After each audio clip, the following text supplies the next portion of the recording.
Students, now we'll be solving some questions on MySQL. Now, first of all, when I'm starting my MySQL, I need to open my database. तो basically I am opening my database. तो मेरे database का नाम है employ, उसको मैं open कर रही हूँ. तो using the command use employ, मतलब जो मेरे डाटाबेस का नाम है. और शो टेबल्स एक ऐसी कमांड होती है जिसके थ्रू मुझे पता चलता है कि मेरा जो डाटाबेस है उसके अंदर कितने टेबल्स एग्जैक्टली हैं. तो ये मेरे टेबल्स आ गए. तो I am opening my EMP table. ये मेरा टेबल है. Now the next question is कि I want to delete a table permanently, यानी कि मैं कोई टेबल है मैंने बना रखा है, उसको मैं परमानेंटली डिलीट करना चाहती हूँ. तो कैसे करेंगे? तो हम सबसे पहले आई आइडेंटिफाई कि कौन सा टेबल जो है डिलीट करना चाहती हूँ. तो मैं एम्प्लॉय नंबर 2 जो है I want to delete that particular table. So how can I delete my table permanently? तो इसके लिए I am using drop table और फिर जो भी टेबल का नाम है EMP2. नाउ इसका मतलब क्या है? अब मेरा जो टेबल है वो ड्रॉप हो चुका है. तो again I will do select asterisk from EMP2. अब जो टेबल है वो मेरा हमेशा के लिए ड्रॉप हो गया. नाउ अब कैसे पता चलेगा कि मेरा टेबल हमेशा के लिए ड्रॉप हो चुका है? यहाँ देखिए, जब मैंने किया था कि शो टेबल्स, मैंने अभी पहले लिखा था, तो इसमें मेरे को EMP2 दिखाई दे रहा था. अब मैं अगेन शो टेबल वाली कमांड लिखती हूँ. अब देखते हैं EMP2 दिखाई देता है या नहीं दिखाई देता है. शो टेबल्स में मैंने किया तो EMP2 दिखाई नहीं दे रहा है, यानी कि वो परमानेंटली डिलीट हो चुका है. Now we will move on to the next question. अब हम सेलेक्ट कमांड पर आते हैं. तो सेलेक्ट एस्टेरिस्क का मतलब तो आपको पता है कि सारे के सारे अगर डिटेल्स अगर आपको डिस्प्ले करने हैं तो आप सेलेक्ट एस्टेरिस्क कमांड जो है वो यूज करते हैं. तो अब हम एक क्वेश्चन ले रहे हैं. Select asterisk from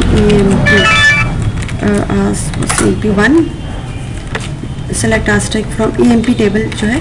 now we will be using a different question. तो अब हमें क्या डिस्प्ले करना है? Display the name and percentage of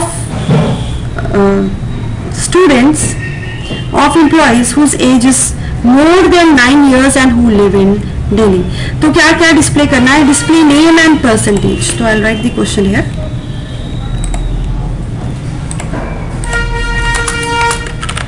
display name and percentage of employees whose age is more than 9. वैसे तो ऐसा होता ही नहीं है कि एम्प्लॉइज की एज 9 हो, बट ये हमने सिर्फ एक एग्जाम्पल दे रखा है. And location is Delhi. अब ये तो मैंने कंस्ट्रेंट दे रखे हैं कि सिर्फ उन्हीं एम्प्लॉइज का नेम और परसेंटेज जो है ना डिस्प्ले होगी.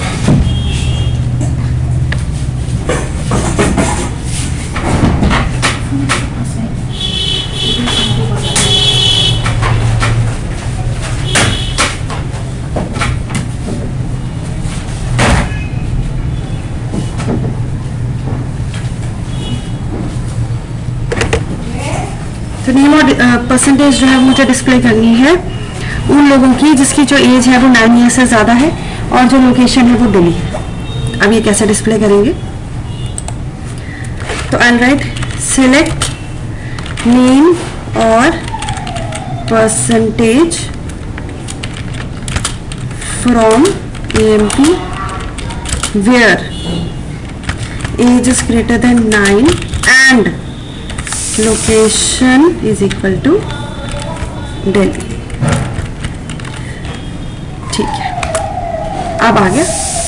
यानी कि हमें रिकॉर्ड किसका देना है? हमें रिकॉर्ड देना है उनका जिनकी एज जो है वो 9 years से ज्यादा है और लोकेशन जो है वो दिल्ली है. तो उनका क्या रिकॉर्ड डिस्प्ले होगा? नेम और परसेंटेज जो है वो हमें डिस्प्ले करनी है. तो finally I receive this particular output. एक चीज बेटा आप लोग ध्यान रखेंगे, आप लोग अक्सर ये एरर जो है वो कंप्यूटर पे करते हैं कि आप केस सेंसिटिव डाटा नहीं लेते. यानी कि ये जो डाटा जैसे दिल्ली डाटा है हमारा और इस पर हमारा पूरा प्रोसेसिंग बेस्ड है. तो ये जो केस सेंसिटिव है ये, तो आप इसके केस का ध्यान रखेंगे. अगर आप स्मॉल करेंगे या आप बिग करेंगे तो इसमें जो है ये चीज आपको ध्यान रखनी है कि जो आप दे रहे हैं, या मतलब जैसे यहाँ पे मैंने कैपिटल लेटर्स दिया तो यहाँ पे स्मॉल में भी दे सकते हैं हम लोग, लेकिन अगर यहाँ आपने कैपिटल में दिया है तो आप कोशिश करें आप यहाँ पर भी कैपिटल में ही दें, आप इसको स्मॉल में ना दें, क्योंकि आपको अपना डाटा इनफैक्ट जब आप पेपर में करते हैं, बोर्ड में पेपर में करते हैं, तो फिर आपको इसी तरीके से जो है अपने डाटा को रिप्रेजेंट करना है। अगर आपने वहाँ पे ऐसे लिखा है तो यहाँ पर भी आपको कैपिटल ही देना है, इन दैट केस आप स्मॉल केस में ना दें अपना data. Now we move ahead now. एक कॉलम है डिस्टिंक्ट नाम का, distinct.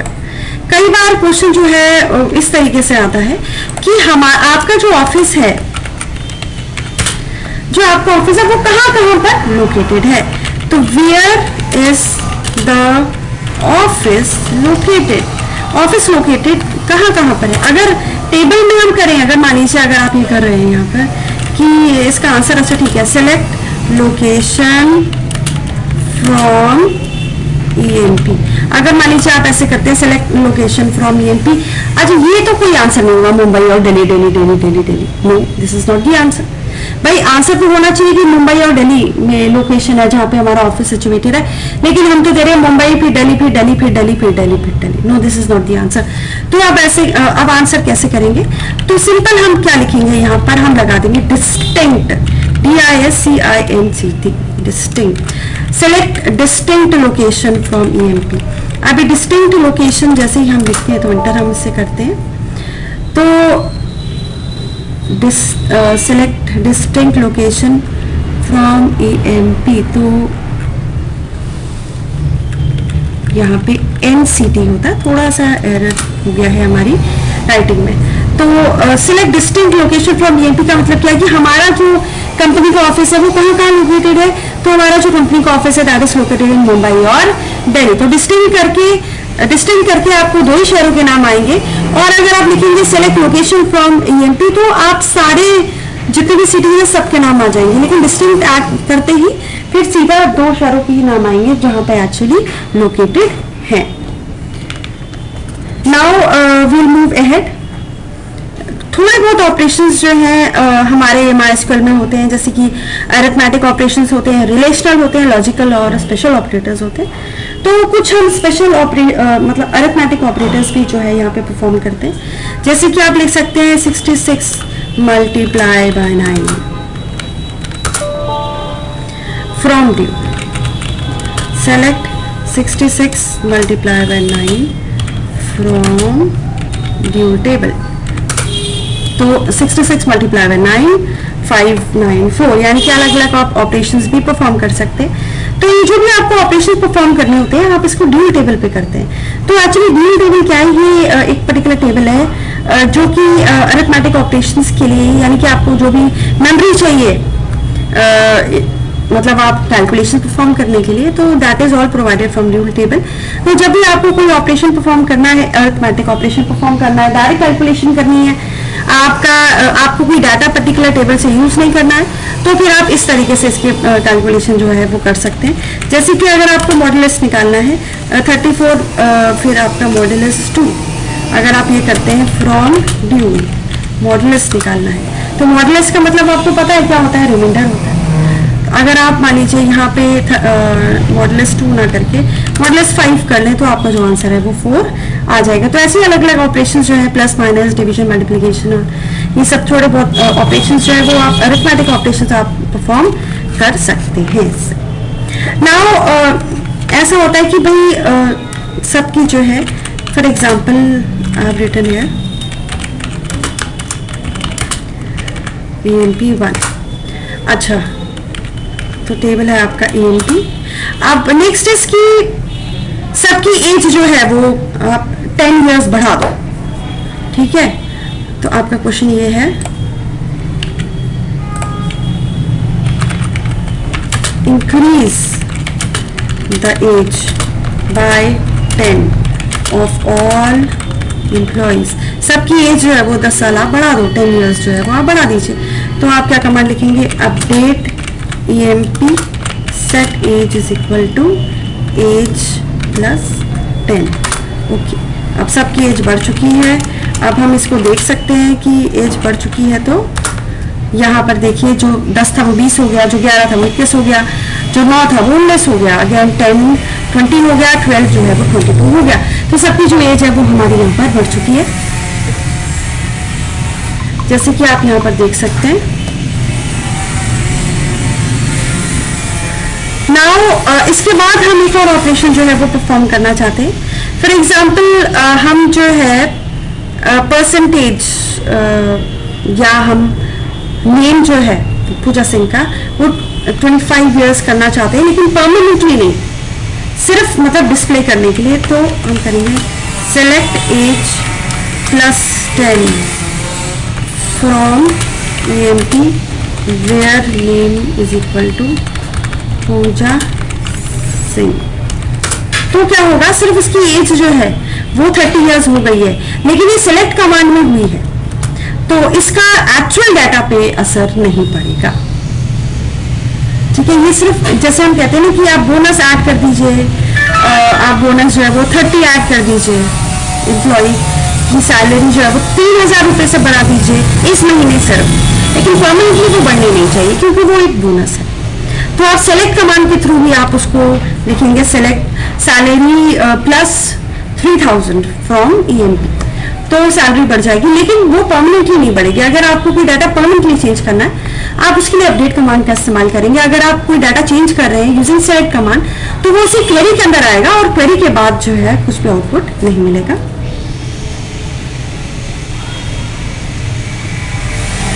Now we'll move on further.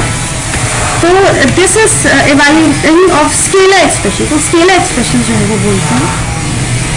Now next is relational operators भी होते हैं आपके, कि select asterisk from EMP where age is greater than 20। अब मतलब जिसकी एज 20 से ऊपर है उसका डाटा डिस्प्ले करो, जिसकी एज 20 से नीचे है उसका डाटा जो है वो डिस्प्ले करिए। तो आप अकॉर्डिंगली जो है डाटा आप डिस्प्ले कर सकते हैं। नेक्स्ट इज आप इसमें एंड ऑपरेटर यूज कर सकते हैं, एंड यूज कर सकते हैं, और ऑपरेटर यूज कर सकते हैं। तो एंड और ऑपरेटर्स का एक्चुअली यूज क्या होता है, एंड तब इस्तेमाल होता है जब दोनों कंडीशंस जो है वो ट्रू होंगी, तो आपका जो आंसर है वो ट्रू आएगा। और का मतलब क्या है, दोनों में से कोई एक पर्टिकुलर कंडीशन भी अगर ट्रू होती है तो आंसर जो है आपका वो ट्रू आ जाएगा। तो अब हम यहीं पर देख लेते हैं, अगर किसी की एज 20 है और नेम पूजा सिंह है, तभी डाटा जो है वो उसका डिस्प्ले हो। तो select asterisk from EMP where name is equal to Pooja Singh and age is equal to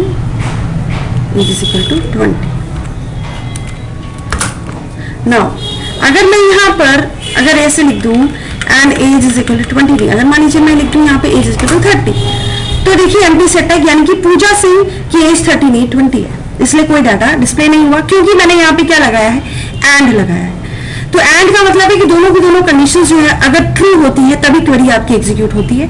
अगर दोनों कंडीशन में से कोई एक कंडीशन तो यहाँ पे ट्रू है, यानी कि पूजा सिंह तो है लेकिन उसकी एज जो है वो 30 नहीं है, उसकी एज जो है वो 20 है, तो यहाँ पर जो है एम्प्टी सेट रिटर्न हुआ, यानी कि कोई भी वैल्यू रिटर्न नहीं हुई। अच्छा, अगर दूसरा पॉइंट मैं ले लूँ, अगर यहाँ पर मैं और लगाती हूँ तो क्या होता है, अगर मैंने यहाँ पे और लगाया तो मेरा जो वैल्यू है वो डिस्प्ले हो गया, क्योंकि और का मतलब है इन दोनों में से कोई भी एक कंडीशन अगर मेरी ट्रू हो जाती है तो मेरा प्रोग्राम एग्जीक्यूट हो जाएगा। अगर दोनों में से कोई भी कंडीशन ट्रू नहीं होगी तो वैल्यू एग्जीक्यूट नहीं होगी। यानी कि एंड का तो मतलब ये है कि दोनों कंडीशन सही होनी चाहिए। जैसे यहाँ पे दोनों कंडीशन ट्रू थी तो मेरा डाटा एग्जीक्यूट हो गया। यहाँ पर मेरी एक कंडीशन जो है वो फॉल्स है और एक सही है, तो यहाँ पे एम्प्टी सेट रिटर्न हुआ, और यहाँ पर और लगा दिया मैंने, सेम कंडीशन यहाँ पे एंड थी, यहाँ पे और है, तो यहाँ पर जो है मेरा एक पर्टिकुलर डाटा जो है वो डिस्प्ले हो चुका है, क्योंकि यहाँ पे और कंडीशन है, यानी कि दोनों में से कोई भी एक कंडीशन जो है वो मेरी ट्रू होनी चाहिए, और मैं तब मेरी वैल्यू जो है वो एक्चुअली डिस्प्ले हो जाती है, यानी कि कंडीशन जो है वो मेरी मैच हो जाती है। और नॉट इक्वल टू हम कर चुके हैं, जैसे कि मैंने आपको पहले भी बताया था, नॉट इक्वल टू का भी यूज होता है जब दोनों में से कोई भी कंडीशन ट्रू नहीं होती तब वहां पर आपका नॉट इक्वल टू साइन जो है वो डिस्प्ले होता है। अच्छा, नेक्स्ट जो हमारा लॉजिकल ऑपरेटर होता है वो होता है नॉट ऑपरेटर। नॉट, तो नॉट का क्या यूज है actually? Next operator is the not, not operator. अभी नॉट ऑपरेटर का हम इस्तेमाल करके देखते हैं व्हाट इज नॉट ऑपरेटर। तो हम क्वेश्चन सेम लिख लेते हैं, select asterisk from EMP where name. अब देखिए, अब हम नॉट कर रहे हैं तो हम यहाँ पे लिखते हैं वेयर नॉट, वेयर नॉट। अब हम ब्रैकेट में देते हैं name is equal to Pooja Singh.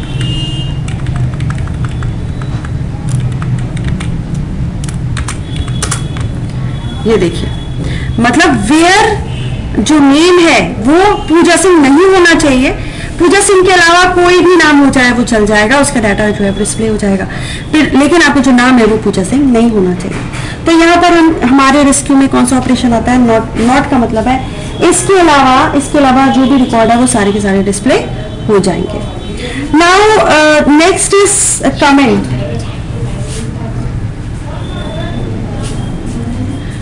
अब ये जो कमेंट है वो MySQL में जो है हम लोग यूज करते हैं। कमेंट आपके व्हाट आर कमेंट्स एक्चुअली?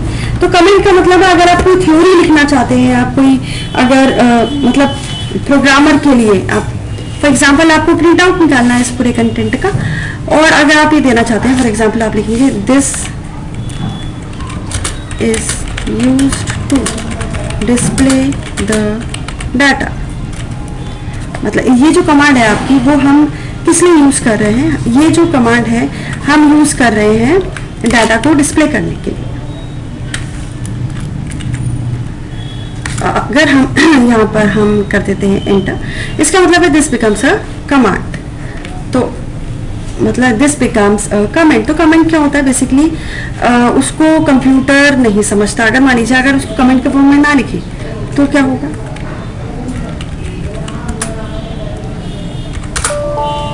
तो देखिए इसमें एरर आ गया, हम इसको कमेंट फॉर्म में लिख रहे हैं तो कुछ नहीं होगा।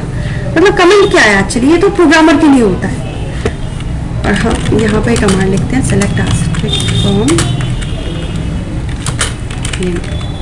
अब देखिए, तो ऊपर हमने लिख दिया यहाँ पर this is used to display the data. ये जो कमांड है ये हम ले रहे हैं क्योंकि हमें डाटा को डिस्प्ले कराना है। तो ये है आपका कमेंट नंबर 1, यानी कि this is used to display the data. अब ये डाटा डिस्प्ले, ये वाली जो कमांड है ये डाटा को डिस्प्ले कराएगी, इसका मतलब ये है। तो ये जो आपका एक सिंगल लाइन मैंने यहाँ पे कमेंट लिया है, यानी कि इसमें सिंपल हम जो यूजर को जो है अपना डाटा डिस्प्ले कराते हैं।